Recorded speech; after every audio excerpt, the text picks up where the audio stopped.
And welcome back to the State Champs High School Hockey Report. I'm Jonathan Kidd along with Sean Belishan. Sean, Happy New Year. Yeah, it's great to be back. Happy New Year to everybody out there. We've been gone too long, man. This is great. Let's get going. And look, we got more jerseys here. Just awesome. I mean, the way that, so many of the communities have said, hey, can we send you a jersey or whatever? I mean, some sharp-looking jerseys, no doubt about it. The High School Hockey Report is presented by the Michigan High School Hockey Coaches Association and is also brought to you by the MHSAA and National Coney Island. This week on the show, we're going to recap the first half of the hockey season.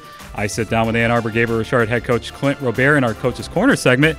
We have a change in our High School Hockey Player of the Year contest, and we'll preview the week ahead, including a big showcase out in Traverse City. All right, so let's start our first half recap, and we're going to start up north. We had teams like Calumet, Alpena, Houghton off to a great start. You also got Kingsford, Marquette, Sault Ste. Marie. Well, the three that jump out to me is, from what we were told at the beginning of the year, Calumet was the team to beat up in the UP, and I think Houghton's just below them. In my humble opinion, I think Coach Markham has his Gremlins just below the Copper Kings. We've talked up Alpena, rightfully so. Alpena's a great story. They've got some big wins. I think they have to figure out a little bit of consistency moving forward. That'll come. I think as this season progresses and maybe the playoff come closer, but, those are the three teams that jump out to me. But, hey, John, you know as well as I do, there are so many good teams up there. Who says that a team like the Redmen or the Flivers can't jump up and knock off somebody when the opportunity calls for it? So there's definitely some good hockey being played up there. And we're going to go to the west side of the state. You got teams like Grand Rapids Catholic Central, Byron Center. Rockford's off to a good start this year. Northern Eastern, Forest Hill Central, Grand Rapids Christian, and East Grand Rapids. John, if you remember, going back to our first show of the year, I think you and I and maybe some of the coaches out there, at least that I talked to, we were all kind of at a quandary as to the pecking order. And I still don't think there's a definitive answer. In my opinion, and a couple of the guys that I've talked to, maybe Byron Center by a sliver. I think Forest Hills NE could certainly make a strong case. East Grand Rapids could make a strong case. They've had some quality wins along the way. Forest Hills Central is off to a good start. Granville is getting better literally by the game. So this is a very interesting scenario out there on the west side. And you got to remember, you got teams in all three divisions out there as well. So that's what makes it even more intriguing to see who knocks off who when the time and opportunity calls for it. Let's continue now. In the mid-Michigan area, you got Saginaw Heritage. You got the combined squad of Fenton Linden, who just gave us our jersey here, Davison, Midland Dow, Flint Powers, and also a shout out on the Lansing area to Capital City Capitals. Yeah, that's what I'm really intrigued at. There's a lot of good hockey being played in mid-Michigan, and I think everybody's known, Flint Powers would be one of those teams you would describe as a traditional power. If you followed high school hockey at all, Travis Perry's just been doing it for a long, long time, and I don't think J.J. Bamberger and Saginaw Heritage should surprise anybody. If you haven't been paying close attention, John, you and I were talking up Davison last year, and Davison's doing it again. They got something special going on. That's a team to keep an eye on. How about Midland Dow as well? I think Midland Dow is a team that deservedly so is ranked. So there's a lot of intrigue in that mid-Michigan area. And hey, listen, the way Saginaw Heritage is pounding teams, they deserve to be a top 5 team right now. Let's now go to Southeast Michigan. The MIHL is proving right now is the top league in the state. Detroit Catholic Central, UD Jesuit, Trenton, Orchard Lake St. Mary's, Brother Rice, Cranbrook, Warren D. LaSalle, Grosse Pointe South. Teams that you can say right now could win a state title this year. Can we pat ourselves on the back again just for the moment? Thank you, John, and I'll give you one too. UAD, we were talking up UAD, and they certainly haven't made us look silly at all. Look, Catholic Central's the best team in the MIHL. Catholic Central's the best team in the state. Make no mistake about that. But after that is where it gets intriguing. Trenton's unbelievable. They're incredibly deep. We talked about UAD. Warren De La Salle, the Pilots are a team that can, on any given night, go out and beat people. Same thing can be said for Brother Rice. I mentioned this before. I saw Brother Rice opening night really take advantage of what has turned out to be a really good Livonia Stevenson team. Now, the argument could be made that, Livonia Stevenson's gotten better as the season's progressed, but I was very impressed by what I saw out of Brother Rice. I'm saving this team for last for a reason. Cranbrook is dangerous right now. They are just dangerous. I wouldn't want any part of Cranbrook. And you know what's really cool, John? This weekend, a home-and-home series Friday and Saturday night. I know I'm going to go to the Saturday night game against Catholic Central. That should be mandatory viewing if you're a high school hockey fan. I hate to put you on the spot right now. Do you think that Division I, Division II, the Division III state champion could be from the MIHL? Oh, absolutely, across the board. Oh, yeah. I mean, there don't no. You know what, though, John? And I hope you take this in the proper context.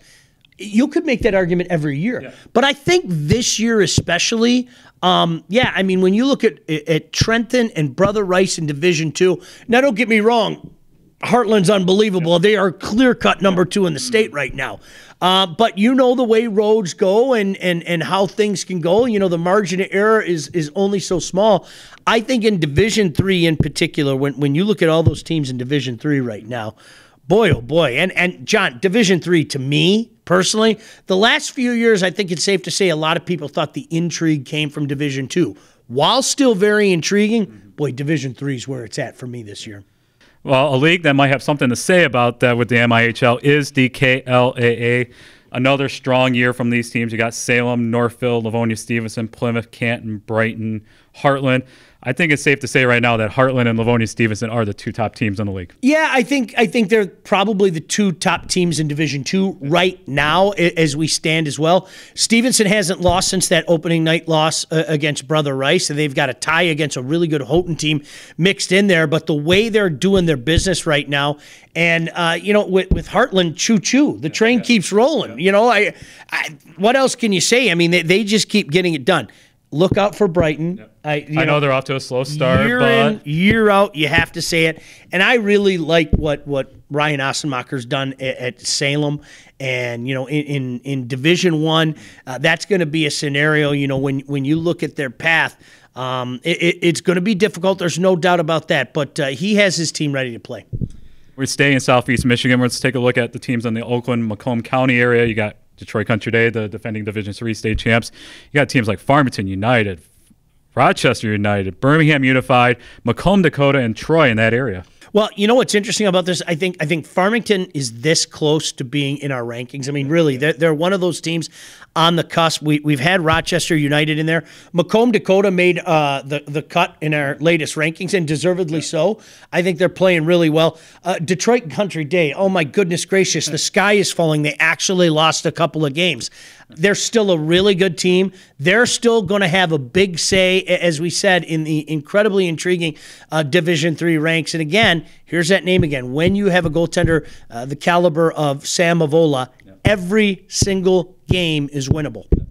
All right, and some other teams to look at. We have talked up Woodhaven this year. We have talked up Saline. But you got some other good teams in Southeast Michigan. Ann Arbor Skyline, Ann Arbor Father gave her Richard, yep. Riverview gave her Richard, and a couple teams that a couple coaches told me, look out for Lakeland and South Lyon Unified. Look at Lakeland's record right now. And I hate to use this line again, and I'm going to go apologize to all you Lakeland fans out there. You are this close to being ranked. Not that it matters at the end of the day. It's how you finish the season. But go look at what Lakeland has done so far. Hey, Woodhaven, what more can you say? They lost that first game against Trenton. Certainly there's no shame in that. And they've gone about their business ever since then. And, to me, John, their last game out, the true test is when you find yourself up against it, and maybe a game that you didn't expect to be up against it. Against Albark. But you find a way to win the hockey game. Skyline's another team. Some people have been kind of quietly, I know, to you and to me, saying, keep an eye on Skyline. That's a beautiful jersey down there, so it's hard to not keep an eye on it. But listen, all jersey comments aside, a lot of intrigue with some of those teams. I'm interested, especially from the SEC standpoint, in the regard that that has been kind of Celine's turf for a couple years now.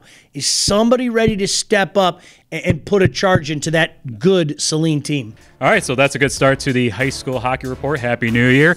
When we come back, I sit down with Father Gabriel Richard head coach Clint Robert in our Coach's Corner segment. So we'll be right back here on the High School Hockey Report, and it's presented by the Michigan High School Hockey Coaches Association.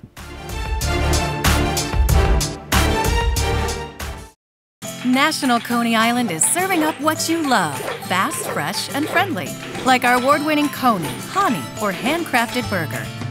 So you can get what you want, when you want it.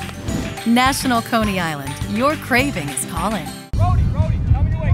There's an old saying, you can never have too many officials. The age of the average official is 52 and getting older all the time. We're constantly recruiting new people, younger people to join us. After you register with the MHSAA, look on the website to find an officials association near you. They'll put you in a position to succeed as an official. We all learned a lot from high school sports, and officiating is a great way to give back to the game. There's help wanted, just whistle. Touchdown, Falcons! And welcome back to the High School Hockey Report. I'm Jonathan Kidd here. Time now for our Coach's Corner segment on location in Ann Arbor. I'm joined by the head coach of Father Gabriel Richard, Clint Robert. Clint, welcome to the High School Hockey Report. Good to be here, John. Thanks for having us. So you guys beat Ann Arbor Skyline 4-1 in the Gillette Cup tonight. So tell me about your guys' effort tonight. Well, I thought we played a really solid defensive game, and first of all, Riley in goal played great for us. He came up huge, was the game MVP for us. But overall, as a team, especially in the third period, going in tied 1-1, I thought we were really committed to blocking shots, getting pucks out, just kind of making the dirty little plays, getting pucks deep, no turnovers in the neutral zone. I think that the last kind of 30 seconds really summed up that whole third period with the two big block shots by Vinny and JD. So I was really happy with the defensive effort. I thought the key of the game was in that first period you guys took 3 penalties and your goalie stood on his head. Yeah, he did. I mean, you got to have a great PK, but that all starts with having a great goalie. And Riley's been rock solid for us. Really, I mean, we've got 3 really solid goalies this year, and it was Riley's turn up tonight, and he played fantastic for us in that first period. And talk about your guys' win. How this is going to boost your guys' confidence going in the second half of the season? I mean, I think it's big for us. It's obviously a big tournament. It's kind of the Ann Arbor Cup, if you will. It's with us and Father Gabriel Richard and Green Hills combined, and then the other 3 public schools in Ann Arbor. So it's kind of gives you that playoff atmosphere a little bit. So I think that's going to help us to understand what we need to do defensively to win big games. Clint Robert joining us here on the High School Hockey Report. He is the head coach for Ann Arbor Father Gabriel Richard. And Clint, this is your first year at the helm. So talk about your first year here with Irish. It's been great. I've been in high school hockey for quite a while now, and came here as my first year, and just kind of learning the ropes. Division III is a little bit different, and different league, playing out of the Metro League now and the Catholic League. But I mean, the guys are fantastic. The 2 schools at Co-op are fantastic. I say, and I believe it, we got the best student section in the state. I mean, you saw it tonight. They're crazy. They're outstanding. We appreciate the support from the staff and faculty from the schools, the alumni. It's been fantastic. And you came over from Northville, so talk about your experience at Northville for the 10 years. I mean, what a great experience at Northville. The administration there, the athletic director, Brian Macy, outstanding to work for. Great group of kids. Always have a special spot in my heart for Northville. And I'm always, I still talk to Gordy, the new head coach there, Gordy Brown, almost every day. We're talking hockey, and so it's good to see him doing well over there. So I'll always have a real special spot in my heart for Northville. And I still remember our first time meeting was the 2008 pre-regional opener between Northville and Detroit Catholic Central, 5-4 in overtime. Just talk about that experience. That's what is That's what's so great about high school hockey, is if you remember, the fire marshals had to shut the place down because there were so many people there. And it was snow the day before, too. It was like good 6-7 inches. Yeah, so you're kind of wondering, are we even play this game? And it was just, the atmosphere there was unbelievable, and obviously to knock off a team like Catholic Central was something. And when I see the guys from that team, we still, that's the first thing they talk about is, hey, that game. And, that's what we're, kind of building off what the guys here before started to build, and what we're trying to build as a staff and the players. We're trying to build that here too. And when you look at the crowds we've had here, and like I said, the support not just from the student body but from the faculty at both schools and the alumni and the community, it's been outstanding. And, you know, you're coming from the KLA now to like more like the Washtenaw County. What have you seen from the quality of play during your short time here at Gabriel Share? You know, I think the thing that we're really trying to instill with the guys here is that defense wins championships. I mean, that's what you learn in the KLA. Every time you played, every night, didn't matter who you played, you knew it was going to be a tight defensive game. Guys were going to block shots. Guys were going to back check the right way, finish their hits. And that's just really what we're trying to do here is kind of get that culture in the locker room. And I think the guys are really starting to adapt to that style of play, and it's been good. And the main thing that we've been talking with every coach so far is just how great high school hockey is.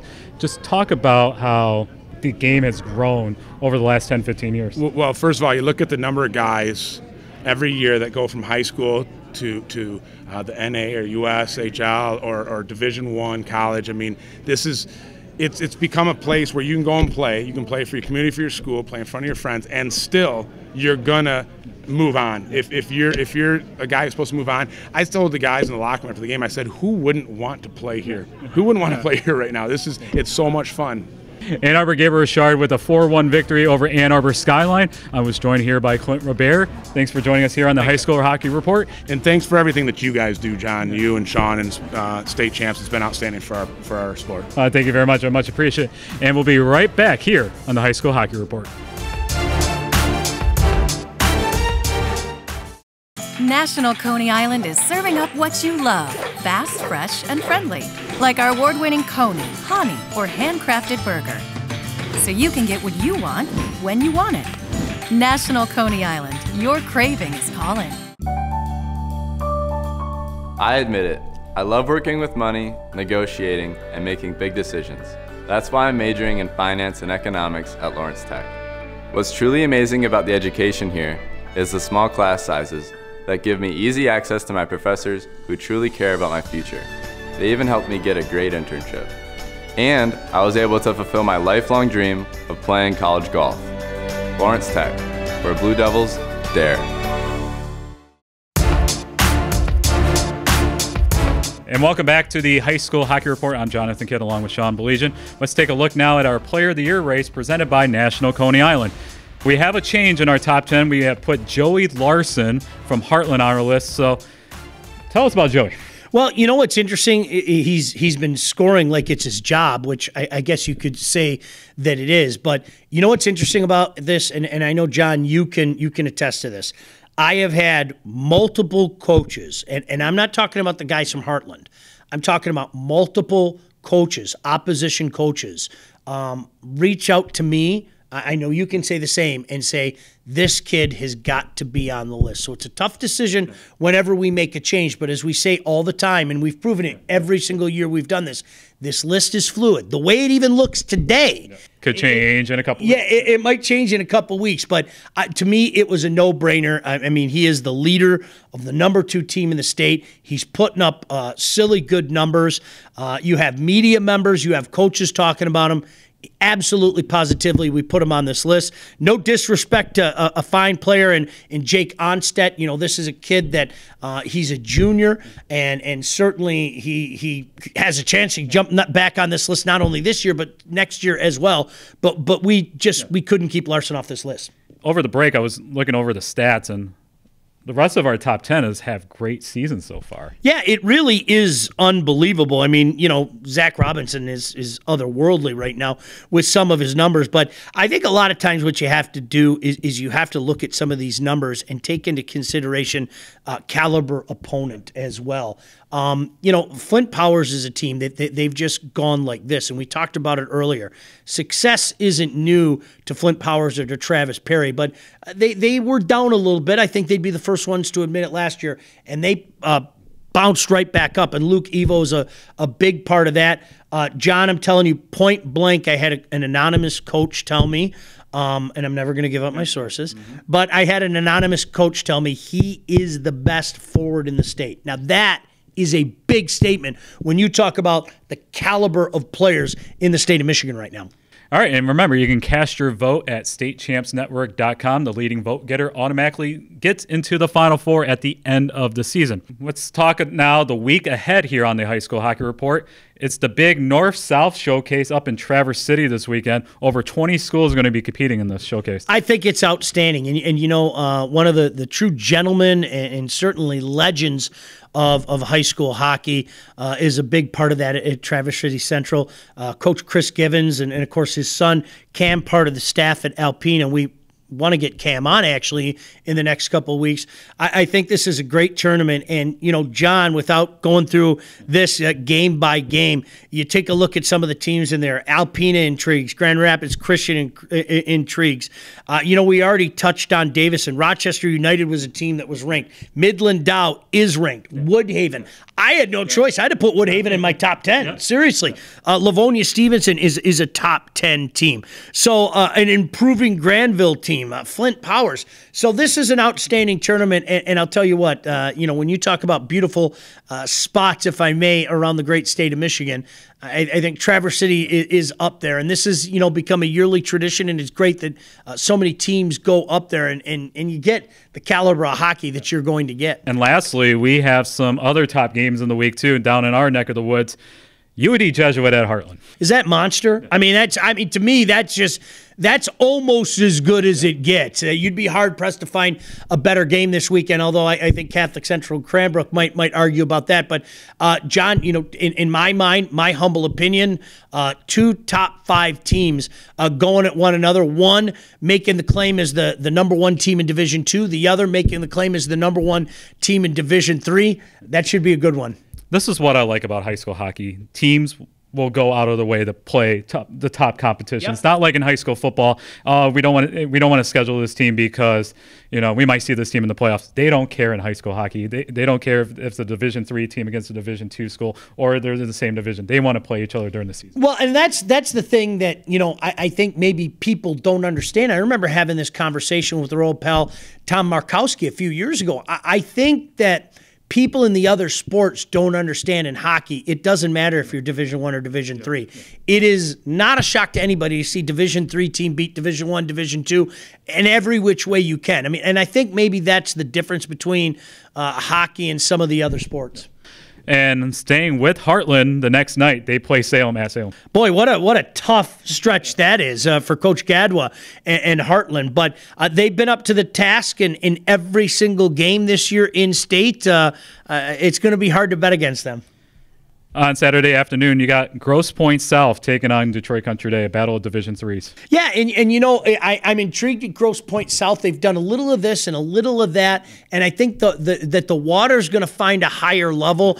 Bobby's a heck of a coach there, and I mean, what more can you say about Detroit Country Day? We talked about them earlier, but if you think just by the virtue that they lost a couple of games that they're going anywhere, think again. The battle of Novi versus Northville on Saturday afternoon. That's a lot of fun. Throw the records out the book. Well, and you know what? It's a fun atmosphere. And John, just on a personal level, and maybe I can talk you into joining me, it'll be a fun day for me because I'm planning to get out there and see Coach Vellucci's team and Coach Brown's team, and then drive about 5 miles down the road and see Catholic Central and Cranbrook that night. That's a fun afternoon, and it's always an interesting game because you got to remember the fan bases live right on top of each other as well. So that makes for a good atmosphere as well at Novi Ice Arena. And let's talk about the game that you're going to be going down the road, Detroit Catholic Central taking on Cranbrook. I know they play Friday and Saturday this week, but you're going to the game on Saturday. Well, and you remember last year, Cranbrook gave Catholic Central all they could handle. I was there one Saturday night, and they gave them all they could handle. Catholic Central kind of pulled away at the end. So this is a situation where right now, the way that Cranbrook is playing, and they've had some time off as well. Both of these games are going to be statement games. I think in particular for the Cranes. All right, and then also Brother Rice is going up north to play Calumet. Very, very intriguing matchup because, as we said, Brother Rice is definitely in the mix in Division II. Right now, Calumet, I think they can wear the crown for now of the best in the UP, and I think they're going to be right at the tippy top as well in Division II. So that goes back in Division III. That goes back to what you were talking about earlier. The division battles and watching the teams do play. I wish I was up in Calumet this weekend. And finally, the first meeting between Orchard Lake St. Mary's and Trenton. Well, it's going to be interesting. Orchard Lake St. Mary's has kind of went through a tough spell, but if you've seen Orchard Lake St. Mary's play, a ton of talent on that team, including one of our Players of the Year candidate as well. And Trenton is, look, I'm going to keep saying it. I think Trenton is a top 5 to top 7 team. That's regardless of division. As one coach told me, the one thing that Coach Clemens has going for him that I think is going to pay dividends come playoff time is legitimately he can roll his lines. And that is such a big factor, especially when you play that compacted schedule. They got a pretty good player in Cam Blanton as well. All right, so that's it for this week on the High School Hockey Report. So join us again next week. Love it. Enjoy the games, and I'm sure I'll see you out there, and hopefully we'll see you out there as well. The High School Hockey Report is presented by the Michigan High School Hockey Coaches Association, also brought to you by the MHSA and National Coney Island. And we'll see you at the rink.